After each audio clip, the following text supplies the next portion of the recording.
నమస్తే, welcome to V V channel. నేను మీ వాసు. పార్వతీపురం పురపాలక సంఘంలో టీడీపీకి భారీ షాక్ తగిలింది. జగన్నాథపురం 1వ వార్డులో 40 కుటుంబాలు టీడీపీ నుండి వైసీపీలో చేరి టీడీపీకి జలక్కిచ్చారు. ఎమ్మెల్యే అలజింగి జోగారావు ఆధ్వర్యంలో వీరికి కండువాలు వేసి పార్టీలోకి ఆహ్వానించారు. జగనన్న జోగన్నల పాలన నచ్చి పార్టీలో చేరుతున్నట్టు పార్టీలో చేరిన వారు తెలియజేశారు. మళ్ళీ ఎమ్మెల్యేగా అలజింగి జోగారావును గెలిపించుకొని తమ మున్సిపాలిటీని అన్ని విధాలా అభివృద్ధి చేసుకుంటామని వారు ధీమా వ్యక్తం చేశారు.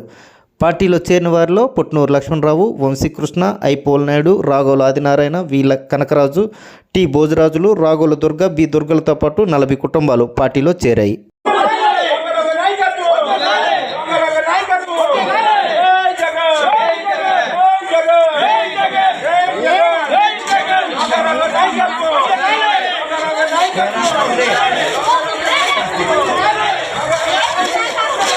బాలాజీ అమ్మ